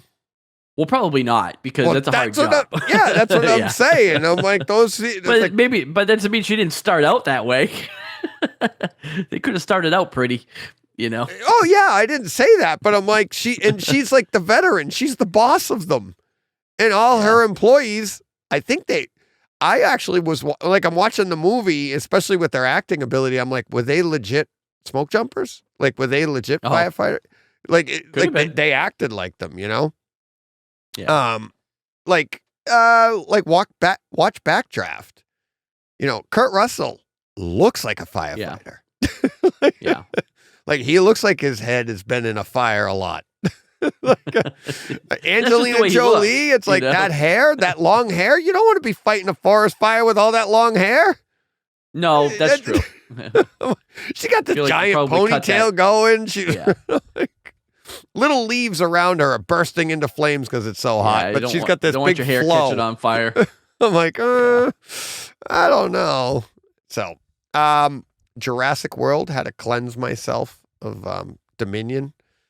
So I watched Jurassic World, and honestly, it's like, I said in my other podcast, I'm like, Jurassic Park is my favorite. But Jurassic World, I think, is a much more fun movie. It's like a roller coaster ride. Like Jurassic Park there's a lot of build up to everything, much like Jaws. And like, cause they want you to be in, like when that movie came out, it was as much about seeing dinosaurs on the big screen as it was about the story and everything. But Jurassic World they get right into it, and you just get real fun, like dinosaur action right away. Action. Yeah. And it dinosaur on dinosaur action. Yeah. So. Coming in hot again. Give me Snook off the top rope. Here we go. Your mind went one way. Mine went the other. Just thinking about dinosaurs fighting each other. Oh, okay. I don't know what you're thinking. I don't know what you're thinking of, but. Oh, all right. Yeah.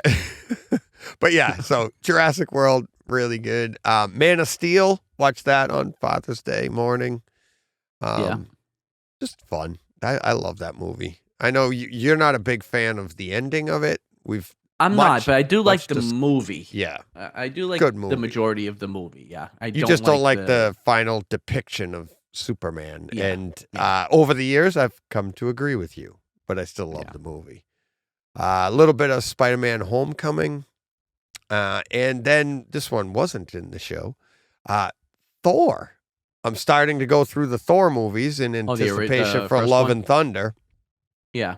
And didn't mean to, but sat down and watched the entire movie Thor yesterday.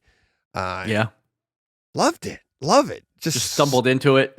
No, I bought them. I bought all the Thor movies, and I watched that one. I'd already bought Ragnarok just to compare it because that wasn't too good for home theater, the disc, and on Kaleidoscape it is a little bit better. But but home theater wise, Thor at the very end, I had to call Joe in because when they go to the credits and they just start flying through all the different galaxies, it is that's going to be in Friday's show. That is an unbelievable HDR home theater experience that I'm like, Joe, you got to come in and see this. So Joe, we watched it again, and I watched it again, and Joe, at the end of it, Joe goes, well, they went a little over the top with that. Like for an end credits, like for end credits. Yeah. End credits. And it was amazing. It really was. So that was it for movies and scenes. So before we get back into Obi-Wan, Miss Marvel, episode 2. Yeah. What'd you think? You liking really it? Good. Yeah. I'm really enjoying it. I think it's super fun. Really is. Yeah. She's figuring out her powers. I'm hearing a lot of feedback about that. They're not crazy about her powers. I mean, I still don't love that they changed so much of the character, but how much did they change? Because I'm not really super familiar with her powers in the first place. She was a little bit like she's sort of like Mr. Fantastic-y in the comics. Like she stretches and gets bigger, right? But it's not. She's stretching out. Like she puts her arm out, and like a light construct goes out. Okay. It's not her arm that's going out. Yeah, like we said last week, like Green Lantern. You can't even see me. Yeah, I know. I know. I'm noticing you can't see me, but I see your shoulder moving though. It's constructs that are like like Green Lantern. Out of her. Like Green she Lantern. even says it in the first episode. I think it's like, doesn't she say something like? She's like, it's like I imagined it or something, or maybe that was the second episode. I don't know, but she goes, it's like imagination come to life or something, or right. And like in the comics, she doesn't have that thing where she can like put out the like the steps that she can jump down onto and things like Okay. that. It's more she would just stretch her leg out and walk off the side of the building kind of thing. And then the origin of it, like it's although I think they said something in episode 2 where they mentioned that the powers were not coming from the bracelet. Yes. That they were coming from inside of her. That, which But to I don't me know- seems a little bit like Thor. Like, remember Thor thought his power was in the hammer, and then you find out Right, later and in the realizes movies it's anyways. not. And it's So like, maybe no, the you're bracelet is channeling it somehow. But Right. again, in the comics, it's just like her powers are derived from like Kree power, like they're derived from Captain Marvel, just like right. Captain Marvel's are. But it's different here in the show. So I don't know why those changes were made. And like I said, it irks me a little bit, but not enough that it bothered, because I'm not that big into the character anyways. It'd be different Right. if it was Superman and they did something crazy where, he got all his powers from, a Right. radioactive super guy or so, I don't know, Yeah. something stupid, where they just changed it so completely for no Right. reason. Well, by the But- time Superman got onto the screen, I mean, Superman was out before there were screens. Well, they were, Right? and So his, you his had a powers long did evolve a little history. bit over. Miss Marvel's over fairly time. new. Yeah, well, in the comics world, she's fairly new. She's probably at least 10 years old by now, but Right. But in the comics world, that's like a baby. in comics world, that's right. That's very young. But I guess originally Superman didn't fly; he just leaped Jumped. tall buildings. Right. He jumped in a single bound, John. in a single bound. But his powers have definitely amped up and evolved over the years. But I just don't know why they made those changes, except that they probably just didn't want to have to tie her into that story with Captain Marvel, Right. But in any case, I think the show's great, though. I really Yeah. have enjoyed it. Like I said, it's a lot of fun. I like how they're Um, giving you that like the Pakistani history, Yeah. right? About like the what do they call it? When the separation, is that what it was called? When Oh, talking yeah, I about forget how what they all Yeah, Yeah. I forget what they called it, too, but and when they were, like, fleeing. yeah, and how yeah. like I thought that I didn't know that. Yeah. Why would I? I'm not Why would we? Pakistani, Right. and I never had dinner at a Right. Pakistani house where apparently that's Well, what and they it was talk not about at the something that table. was ever taught. It was never taught Right. in public No. schools that we went to or anything like that. So, yeah, I don't know. But I don't Um, feel like it's being forced. I feel like it's part of the show. It's part of their struggle on what's Right. going on in the show. So it's like I like that, and it's like and I like learning that. I thought that was pretty cool. And if we could do more stuff like that, obviously they will. But Right. yeah, I thought that was really cool. I think it's very interesting to learn that stuff, and then obviously you see the different cultures and how they're handling different things, and like even that part where the women are in the back, and then they Right. try to can't really hear you Right, back we here, can't see- right, we can't hear you. and how Yeah. the I don't know what he is, the guy the priest or whatever, the head Right. person, and he's like, Thank you, Sister Kamala. Thank or you, whatever. Sister Yeah. Kamala, for pointing out why, and Yeah. he handled it in the most positive way that he could handle it, but also being Right. very forceful, Yeah. which I was like, okay, interesting. But yeah, it's a really interesting show. Jen wants to see it. We're Okay. obviously 2 episodes in, and we're like, but we just got to get time for her to get down and see that one. So, Right. all right, let's finish up with Obi-Wan, episode 5. We have one Episode left. 5. Yeah. One left. Yeah. I feel So, like this one is almost episode 5 practically wrapped it up.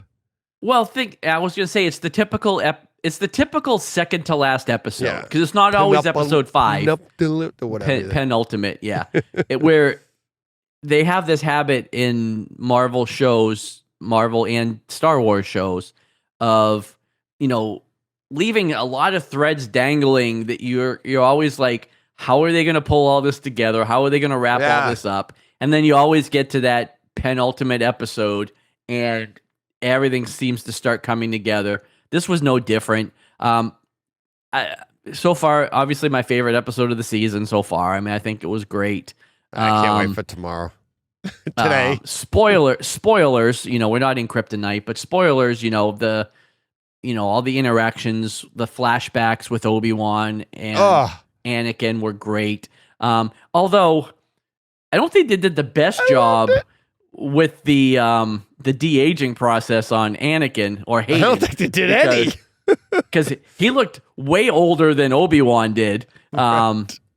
But, I was talking with my son about that earlier today, and actually the beard helps because you can Obi-Wan, dye a beard. Yeah, you can dye a beard one way or the other.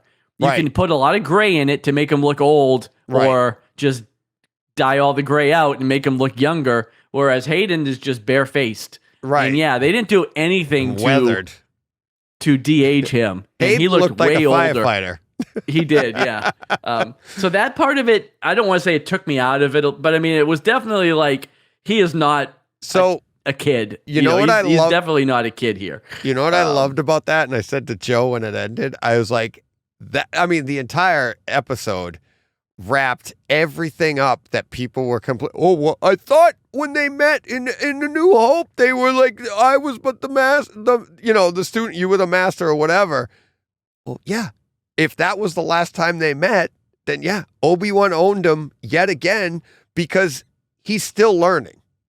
Vader is, right? And it's like, so, and that's the stuff that, and the other thing is early on in the season, why did they cast Hayden Christensen if they're never going to show him? He's just walking around in the, and then you're like, well, there he is walking around. Well, I knew that was, I knew that there was going to be a scene but with him. I think it's funny when people complain on like episode 2. Right. They're complaining about stuff and like, we've got 4 left to go. Trust me, people. Right. Well, and I'll be honest with you, like we talked about this last week. I was one of the kind of, when I left you, I was but the learner. Yeah. Now I am the master things. That struck me a little bit too. Like we talked about it last week. Yeah.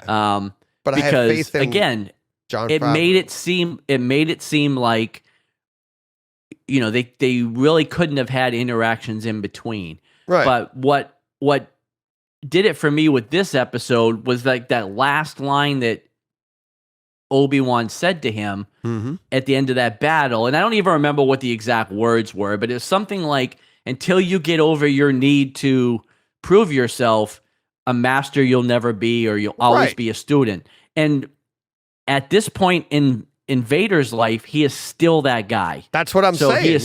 He is still the student. Right. And so now when you meet him years later in A New Hope, he could say, okay, I'm not that guy anymore. I am the master. It rationalizes it even for me, Right. And that's my point. That's what I was saying. They still have to rationalize to me the General Kenobi thing with Leia, because I still have to get over the fact that she wasn't familiar with him in that message, Yeah, but there's nowhere, you got to go back and watch A New Hope. There's nowhere in A New Hope where it says she doesn't know who he is. That's the part that you need to get over that fact, because even on the Death Star, when they see him and they're like, oh, we have Ben, and she's like, he's here? Like, she's very excited about it.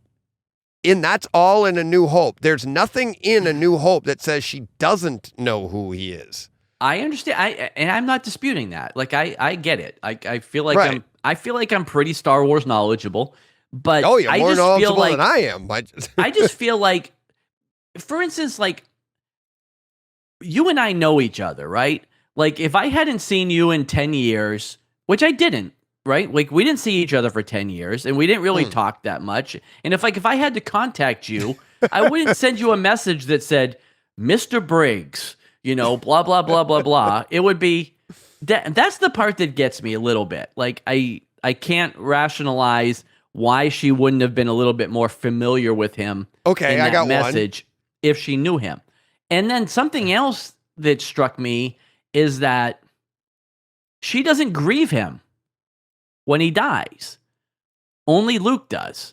And Luke only knew him for 5 minutes. You know what I mean? It was kind of like, she doesn't grieve him when he dies. The message, I could say, maybe she was leaving that message in case it fell into the wrong hands. Because you don't, you know what I mean? Like, you don't want to put a message out to go to everybody and saying, hey, remember the time you saved me and blah, blah, blah. We did all this. No, you just say you fought in the Clone Wars. Right. Please help me. You're our only hope. And And then the other, and he knows what that means. Whereas Right. to the point that when Luke saw that message first, he has no idea what that means. But had she done everything like you said, had she laid it out there like, hey, remember you helped me, blah, blah, blah, blah. And we're like, whoa, you did all of that? And you know what I mean? So it's an ambiguous message for people that have no idea what's going on. They won't know, but Obi-Wan does. Now, you're right. I actually can get on board with you think maybe she would have been a little bit more, upset when he died. Right. But I also go back to this, and this is the part that, please, people, and not you, but this movie was made in 1977 and didn't know it was going to get a prequel to it. So we have to allow for stuff like that. You know? And I allow for all of it. I'm just saying it just that's why I don't even bring it up. It creates a few continuity things. That's all I was saying last week. That was my only point. I allow for every bit of it because I understand when George Lucas wrote Star Wars in 1977, he didn't outline the Obi-Wan show. He didn't even outline all 9 movies. Like, he didn't know he was ever going to make a sequel to it. I think he did. I think he did. We knew I don't know if he did. I don't know if he did it prior to A New Hope, but we did know early on that there was ultimately a plan for 9 movies. We knew that sometime in 80 or 81 or something. Clearly, he had a decent outline because he knew what Vader was. He knew Boba Fett. Right. He knew. I mean, all those scenes were all filmed. Like the Boba Fett scene, that was all filmed ahead of time. I don't think he mapped out like all of this stuff before Star Wars was written. Like, there's no way he mapped out all of the prequels before Star Wars was written, because then some of that stuff would have been written a little differently, you know? Well, I think the prequels and everything plays right up to it. It just, I do allow for, like I said, I do allow for that stuff, because I understand that's what happens when you write a story out of order and you allow other people to take the reins and tell stories. Things are going to happen. My only point was that I feel like it does create a couple of continuity things. That's all I ever will try to say. None of it bothers me. Right. Because at the end of the day, I just want this show to be a good show. Like, I just want this to be entertaining. And I don't care if it creates a couple of questions like, well, why didn't Leia grieve him? Like, I don't care if it creates that question, because I just want this to be a good show. But like I said, I think it at least in my mind, it rationalized the Vader statement. Yeah. Where he says, I was still the learner, because in this show, he is still the learner. Because he is still trying to be that guy he's very petty too. Like, he's petty because because just dragging him through the flames, toying with him instead of just killing him. You know what I mean? It's like, I'm doing this to you because you did this to me. You know what I mean? And it's very like vindictive and petty, and he's still learning, even though he's Vader and he's powerful. He's not like the master yet. You know? And that's what I was saying at the beginning of the season. I liked that. Have faith in Filoni and Favreau that they're gonna do that. They're gonna take care of that stuff. I wouldn't even be surprised if they somehow take care of I don't ever seem to remember owning a droid before by the end. Well, they might. That's what I'm saying. You know what I mean? They're really good at doing that stuff. And the other little thing too, that having watched all of the Clone Wars too, because I've watched all of that. You know, if you think back to that message that Leia sent originally, you know, Obi-Wan never served Bail Organa in any way in the Clone Wars. Like, well, according he knew him. No, but according to you served with did she say with my father or whatever? I think it says years ago you served my father in the Clone Wars. No, I thought with he never really did. But basically, that's just her version of that she heard from her dad. Like, her dad said, "Oh, I know who," you know, and he did. He was a general, right? And it's like you see that in this episode, in this season here, people have called him General, and you know, and that's General Kenobi, General Kenobi in the Clone Wars, right? But Organa was always a senator, right? Like, he was, I don't know. Like I said, he was there but and present, worked, and they interacted. They interacted, but he never actually served under him. Here's the other thing too, that we're full on spoilers here, but this was just something maybe I missed along the way. But in this episode, when he gets the message from Organa, right? Mm-hmm. From Bail Organa. Like, we know that in the course of this season of this show, Obi-Wan himself just found out that Vader was Anakin. Correct. Like, that Anakin hadn't died and became Vader. He didn't know that prior to this. Right. So when Organa says his message, he's like, look, we said we weren't going to speak to each other. We haven't talked to each other in a while. Your silence is bothering me. But, like, I need to do something, because if he figured out the kids, Luke's in danger, which implies Organa knows that Vader is Anakin. How does he know that? He shouldn't know that, because nobody else knew it. I don't know if I'll have to see that again. I don't know if he says he. I think he's just trying to protect Well, he says the something kids. like, because he says if he finds out about the twins, I've got to go protect Luke, and I'm going to go to Tatooine because Owen's going to need my help. And that would only mean if Vader found out about the kids, that would mean he had to know it was Anakin. Yeah, I'd have to see it again. I don't remember exactly I don't know how what he would said. know that. Because that was kind of like, unless there was an off-camera conversation between Obi-Wan and Organa that we didn't see that said, hey, here's a status update. By the way, Anakin's still alive.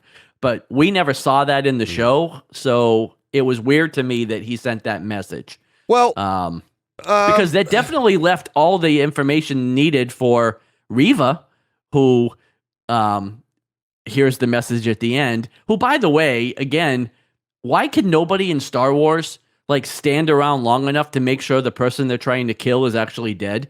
Because like they constantly walk away and leave people alive, and it comes back to bite them, and bite them later. People come. I mean, Darth Maul came back, and you would think you sent them down in half, down a tube. That one I can get by, but like, what are you supposed stick around to do? and make sure stick around and make sure the Grand Inquisitor is actually dead before you walk away. And then, like, stick around and make sure Reva is really dead before you walk away. But I don't know. Like I said, the message in my mind implied that he knew that Anakin was Vader, and I can't work out how he would know that. Because if he knew that, then Obi-Wan would have known it way earlier. Not necessarily. I don't feel like that's a secret that Organa would have kept to himself. Yeah. Nope. So I couldn't figure that out. And I've watched it twice. I've actually watched the episode twice, which is the only episode I've watched more than once. So in both times I watched it, I questioned that. And then the only other part of it that kind of, can't you just enjoy it? It's not that I don't enjoy it, but there's things that, like, for instance, like you were pretty close. Like, you were partially right with Reva, right? Like, she's a youngling. She's after Vader. Yeah. I don't agree that she's a good guy. Like, she's just a bad guy that wants to kill Vader. Like, there's things that she's done that I don't feel like I don't feel like she's a good character. Yeah, but what she's been through, though, that's the thing, is she saw it when you see what she's been through, and like, right, so you I get see her it, motivation to get to him. But she's definitely not like, oh yeah, Obi-Wan, yeah, let's team up and kill him, let's be good guys together, or all this. Because Like, she can't trust anybody. Okay.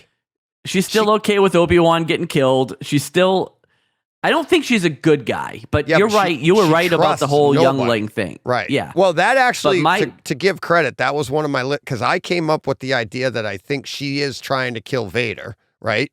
And then one of my listeners who was on my show, Andrew, he actually came up with the idea off of that she was the youngling from the opening scene in the show. Right. And I was like, oh, and that's what I told you about. So, like, it was my only question with all of that is, like, if that's your goal, like, what are you waiting for? Like, you should have tried to kill. Like, you've had a couple of opportunities in this show to strike at Vader. Like, when you kneel down in front of him, and he pins down the metal on you, like that's a good opportunity to try to thrust your lightsaber up into his guts. Yeah, but now you're on the ship and everybody's going to be after you. You've got no escape. I don't think she cares. Like, I don't think she cares about her survival as long as she kills him. Well, see, now you're putting that motivation in on your own. You're saying, like, well, maybe I'm just her saying, plan I don't was, think you saw what her plan was. Get him off the ship on planet. Yeah. I can kill him and get out of here. So I don't know. I just feel like, that's what I mean. What are you waiting for? If that's your plan, man, you spent a lot of time around Vader. Like, no, she didn't. She never got presents with him. That was her whole entire thing, was to become the Grand Inquisitor so that she got to be in his presence. She had never been in his presence before. I think that was her. There. She was there on episode 3 when he was down there dragging Obi-Wan through the fire. She was in the other room looking for her Leia. Not in his presence though. I think they. But she could have been if she wanted to be. Yeah, but you don't want to just run up to Vader. Yeah. Get a running start on Vader. I don't know. I just kind of feel like if this is your goal, like, what are you waiting on? Can't you just enjoy it? Because I end these shows and I'm like, they're so good, and you're like, well, believe me, I loved it. Yeah, I loved it, but I gotta pick it apart. Well, I just couldn't. Like I said, I don't care. I'm just making conversation with her. I don't really care because the story's the story. But it really did bug me, that message from Organa, because I can't work out in my mind why he would know that Anakin was Vader, because that's a secret. Like, nobody knows that. Obi-Wan just found out in this, 2 episodes ago, and apparently Reva knew because she worked it out, but it's not common knowledge. Like, not everybody knows that. Yeah. Well, yeah. Well, maybe Organa knew and he hasn't told anybody. He wasn't 100% sure because he was there that day. He was on the platform and seeing the youngling, or he was there when the younglings got killed. He was on the platform. Yeah, but like I said, I don't know. Like, I feel like that's information you give to Obi-Wan when you send him out to look for your daughter. You know what I mean? Yeah, I don't know. I think that's not something you keep secret. Yeah. So, because they had been in contact over the years, right? Because Organa knew that Obi-Wan was looking after Luke. Like they. Well, you don't know they were in contact. All you know. Well, but it could have been 10 years. They knew what each one was doing. And they knew what the importance of those kids were. Right. So I just feel like that's not something he would have kept to himself. Like, he would have definitely said, Obi-Wan, by the way, that's Anakin. Right, but that's the thing, is they were, I could get on board with that too. Like, if he had found out in those, like, the way I read it is they separated, like when Yoda said, you're going here, I'll take them to Tatooine. And then Organa's like, we've always wanted a girl. That was a separation. The next time they talked was that emergency call because because Leia was gone. So there's only 3 people in the galaxy that know these twins exist, right? Right. And we don't, and I guess Yoda went into hiding. So right.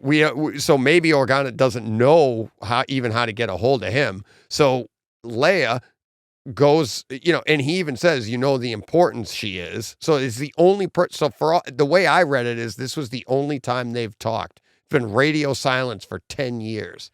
It could be, but they knew where each other were. Like, they knew enough. Yeah, he knows where he was. Know, well, he knows where he was. He knew where the puck call away is, whatever. Right. That thing he is. knew where he was. He knew he was watching over Luke.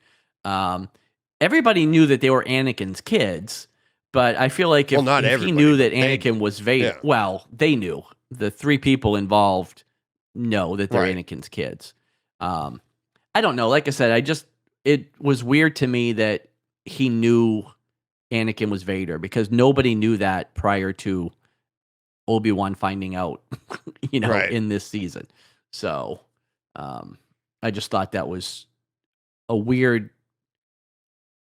Like I said, it was weird of him to know that. Yeah. Yeah.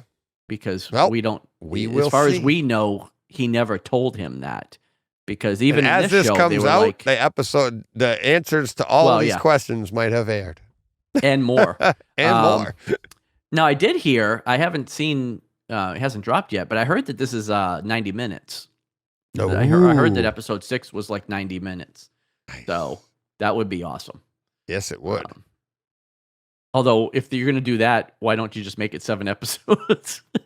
But you know what I mean? Because it feels like they would have just made it 7 episodes. But yeah. I don't care. I'm happy to get 90 minutes of it. Oh yeah. So yeah, if it is 90 minutes. Yeah. If it is, yeah, because we heard that about like Game of Thrones. Remember, they're like, oh yeah, every episode in the final season is going to be like 2 hours, and none of them were.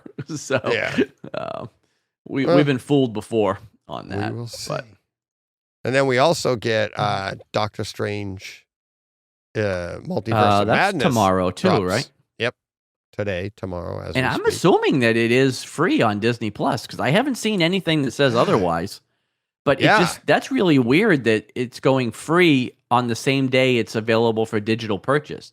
Because I just feel like who's actually going to pay for that when you can just go watch it on Disney Plus? Well, I think that's the idea.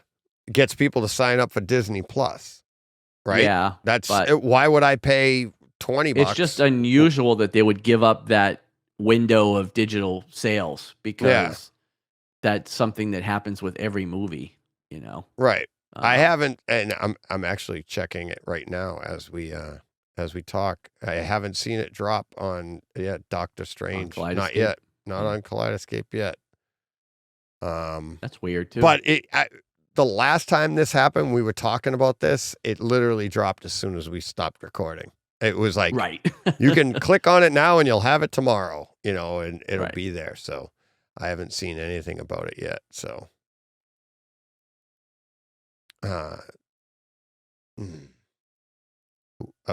Who's working on?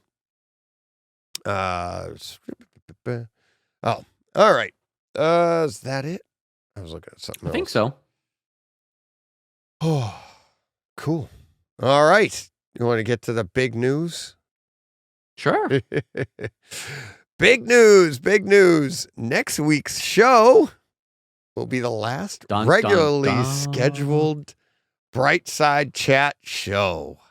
Say it ain't so, DJ. It's so. It is so. So, what's going to be happening? And I'll let John tell you if he's excited about it or not. But John's going to be joining me over on HT on that. That's going to continue to be regularly scheduled. And then Brightside Chat is going to be coming around as we feel like big breaking comics news. And I've already said to John, I'm like maybe not the first one, see if something happens in the middle, but come back and do a show on a couple of the Zdarsky books. Batman, right? Chip Zdarsky. And he's starting Daredevil back up too, isn't he? They come out the same day. Do they? So Daredevil #1 and Batman 125 come out the same Wednesday. Well, unless something gets bumped, But right. It's So, which I can't believe there's not a little bit of like Marvel being Marvel with that, because Daredevil has been pushed a couple of times. So the fact that it's coming out the same day as Batman seems a little Marvel-y to me. But do you think they're under that pressure though? They don't want to drop the ball? I don't know. And it is Zdarsky. Like did you hear Zdarsky on with Dr. Joe? No. Oh. No, I didn't. Yeah. I heard it. I think they're just trying to steal a little bit of Batman's thunder by putting Daredevil out the same day. That's what I mean. So they won't miss that opportunity. And I think I think Batman's doing the same thing. They're like, well, we can't delay now, so we're gonna get all that. And so that'll probably be the next scheduled Brightside Chat. So the Brightside Chat's gonna go in the direction of the Nerdy Legion podcast. And we're going to come out because honestly, it's all me. I talked to John. We've been talking about it for a while. And it's just, I got to draw a line somewhere, and I've got to lighten your load. Yes. I'm like to do these every week, produce these every week. And then, so it's all me. So you can send your emails to me. Send all your hate mail to DJ. Send all your hate mail to me. But we're not going away for good. We will. I mean, because we just love to talk about this stuff. But instead of doing a regular show, we'll be back to do and who knows? Maybe on the next Zdarsky show when we do Batman, maybe we'll have Nick and Martin on. That would be fun. It's the chat, so we could do whatever we want, John. The bright side chat. So, but yeah, we will be back next week to wrap up Obi-Wan. Do our last regularly scheduled show. We'll do our normal format and have fun and hear that chime. The chime will always be there, but the chime will not the chime always regularly. Be there? Yes. Yeah. No, not regularly every Wednesday. So that is it. That is the big news. So, all right. Are you excited for your new adventure over on HT? I am. I still worry that I'm going to be able to bring enough content to that show, but we'll have to see how that goes. You bring enough in this one, and we squelch our HT content in this show because it's not really what it's about. So I don't know. Yeah, why. we do. Yeah. But I don't know. We'll see. I'm looking forward to it. I mean, for me, I'm still recording every Tuesday at the same time. It's just talking about different stuff. So it's not exactly. It's not much different for me. It's just going to be different for the listeners. Obviously, they're not going to get this show as regularly. Like you said, if there's something that's just breaking in the world of comics or something that's outside of the home theater purview, then we'll have an episode to talk about it. But I'm also, just being real, like I'm not going to regularly do 2 shows a week. So, right. Exactly. It's not going to be that often. How many? Right. Yeah. Yeah. Well, hey, in another show, I mean, I've heard that DC might actually be a big part of Fandom this year. So we'll probably do a show about in other that. news. In other news.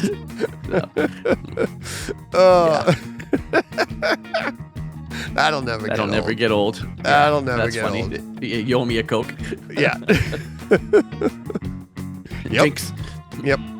So, all right. That will do it for this week. We will be back next week. So we will talk to you then. Other than that, have a great week and we'll talk to you then. Take care, everyone.